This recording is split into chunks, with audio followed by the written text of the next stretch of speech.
Ladies and gentlemen, I want to read to you something that was written by a Facebook friend. His name is Seth Frantzman. He's kind of a bit of an activist, a journalist. I think he writes for the Times of Israel and other publications, mostly on politics, mostly on, I guess, what's going on in the Middle East. And he wrote something very interesting and actually very funny today. And I would say that what he wrote is both literal, some of the things are literal, and some of the things are figurative. So I'm going to read it to you guys. I'm actually going to pull it up. I copy pasted it and I'm going to put it in the comments section here so that I could read it from the comments. Okay.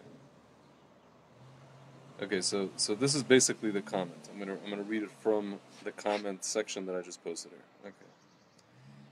This is entitled How Israel's Right Wing Argues with Itself. We want to annex the West Bank. Don't call it annexation. It's our historic homeland. Yes, right. The issue is about extending sovereignty to these territories. These are disputed territories. Remember that. Of course, disputed with our historic rights dating back thousands of years. Well, it is Remo in 1920 that gave us our rights when the European victors met after the war. Oh, I forgot about that. Those Europeans were very helpful in securing our rights in this area. Well, not anymore. They call it occupation now, which is a lie. Yes, exactly, which is why we need to annex. Don't say annex, this is our land.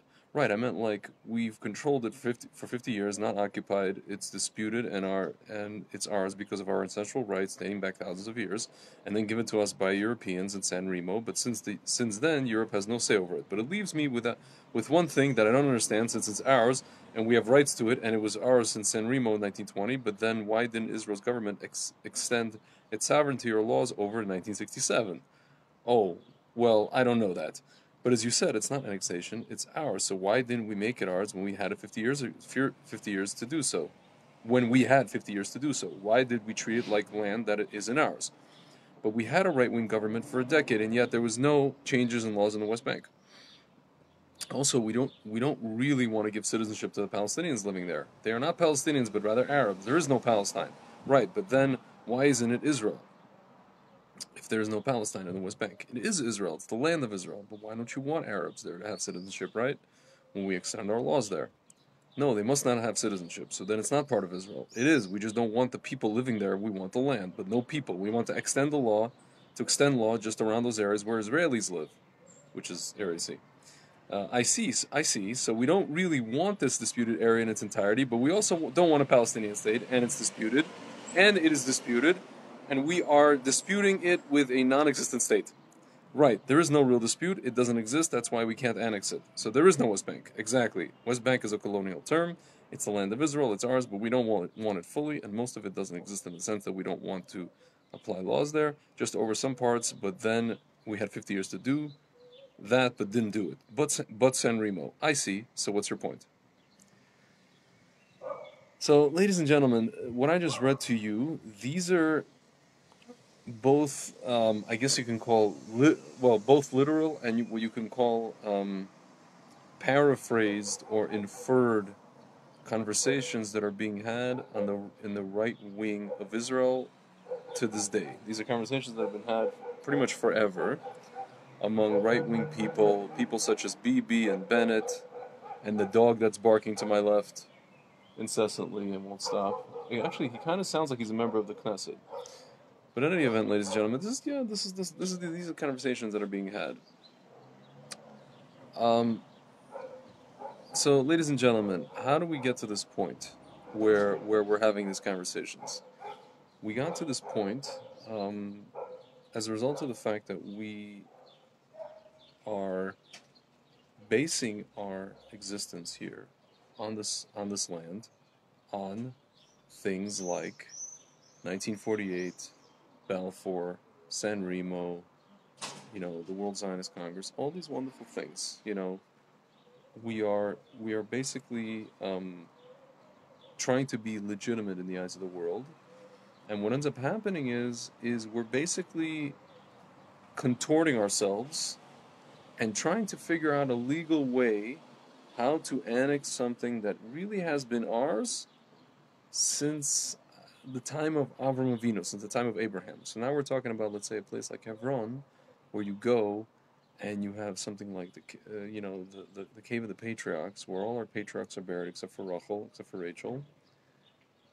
And we can prove that this has been ours for thousands of years, 3,000 years or something like that, 3,500 years. And yet, we're sitting here and we're talking about San Remo and Balfour and 1948 and even the World Zionist Congress. We have, as brilliant as he is, we have a gentleman by the name of Eugene Kontorovich, who flies around the world and speaks at conferences and gives wonderful, nice speeches about, the legal ramifications of international, with the confines of international law of, Judea and Samaria. Ladies and gentlemen, so you may come to me and say, well, Tzvi, everything you're saying is true, but that sounds a little bit idealistic, and you can't just base your modern day existence in Israel and modern day state on the Torah. The Torah is not a real estate document. To which I will answer you, ladies and gentlemen, in a typical Jewish fashion. I have a question for you.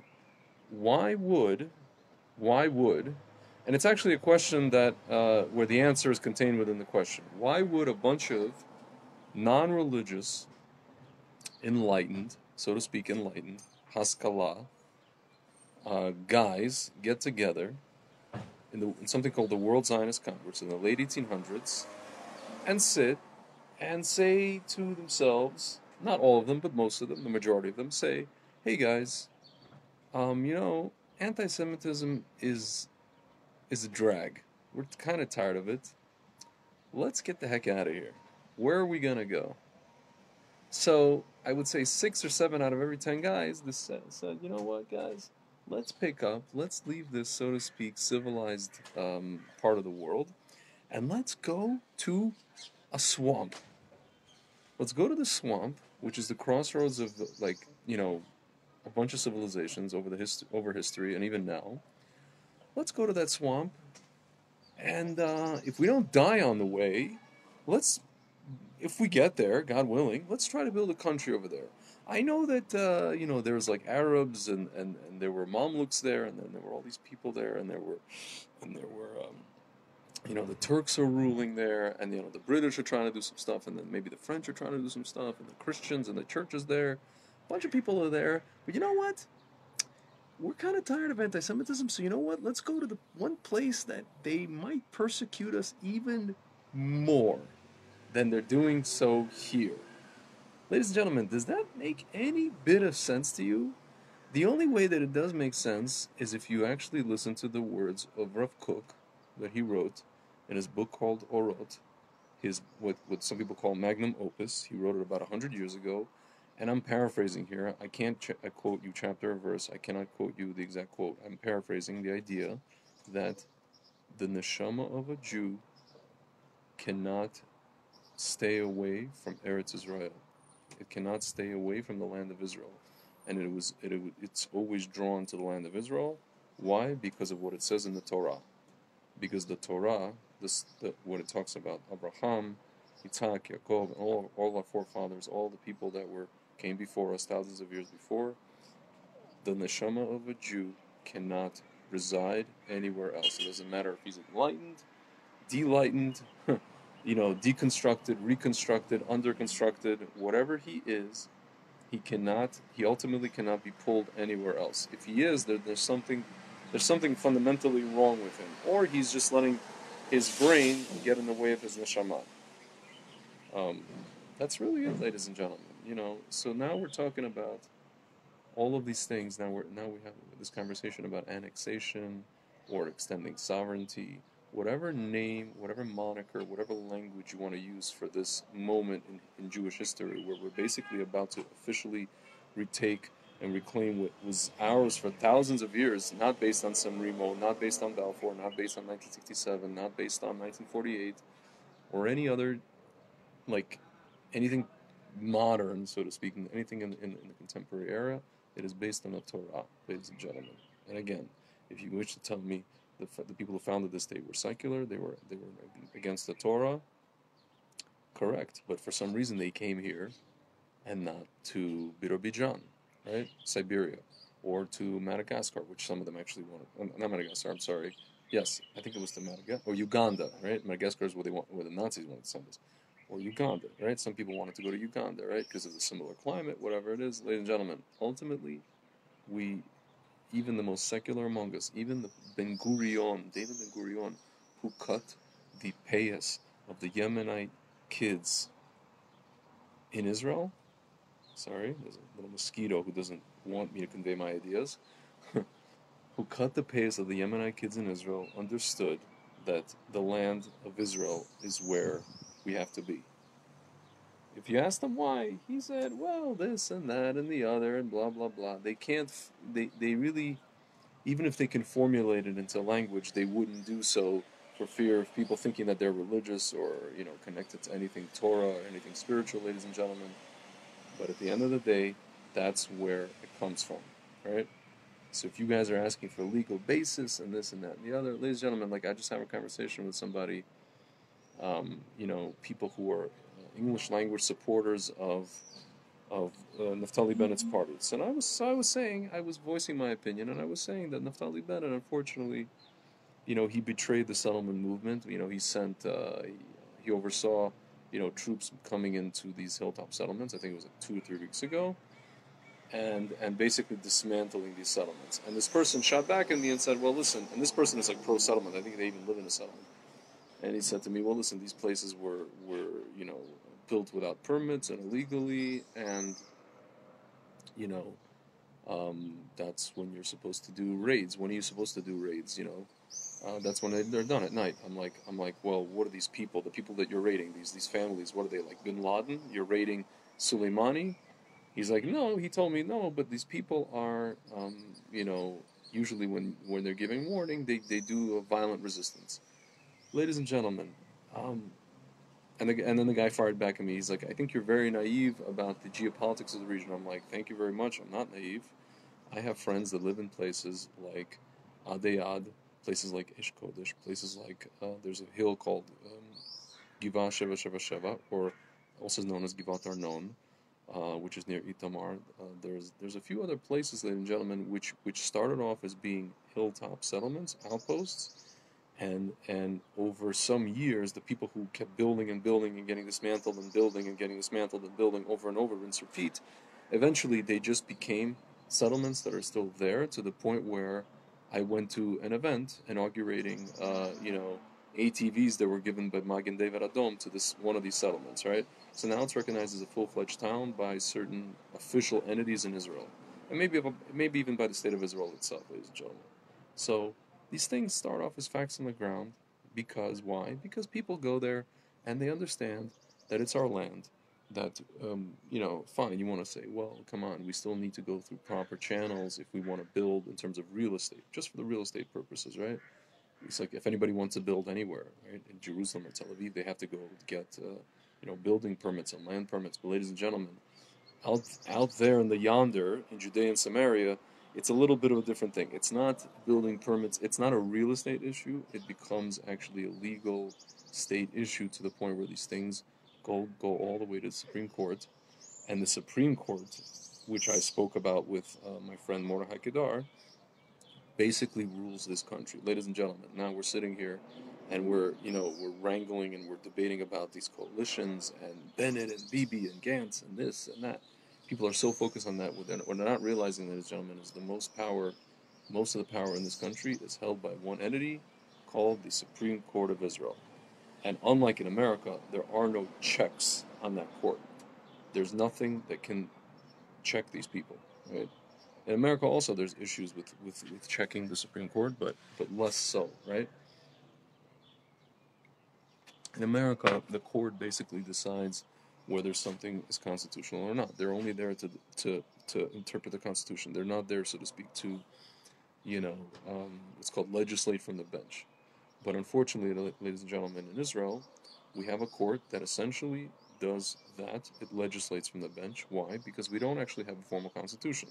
Why? Because the land of Israel cannot have a secular constitution. If we had a constitution, it would either be based on the Torah or it would be the Torah itself.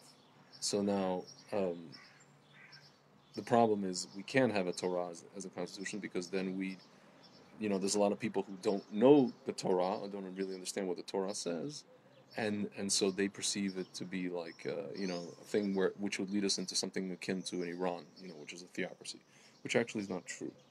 But another problem is that we don't have a Sanhedrin, right? We don't have the Anshe Knesset Gedola. But again, going back to the people who founded the state, ladies and gentlemen, we have a Knesset, right? How many people are in the Knesset? 120.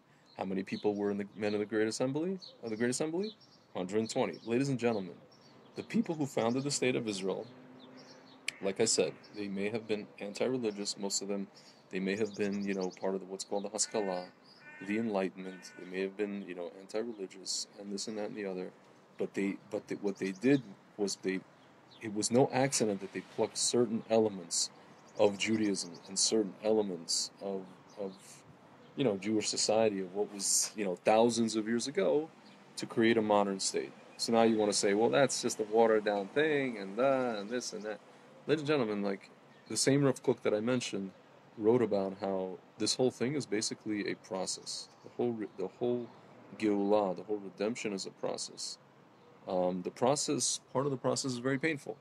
Part of the process does involve, unfortunately, and I'm not saying it's okay, I'm saying that's what clearly it could involve, is cutting off payas of our own people, which is horrible, which is terrible, or pulling our own people out of our homes, for in the hopes of attaining peace, which we see didn't work. It failed miserably. Even the people who said it would work now admit that it wouldn't. Right?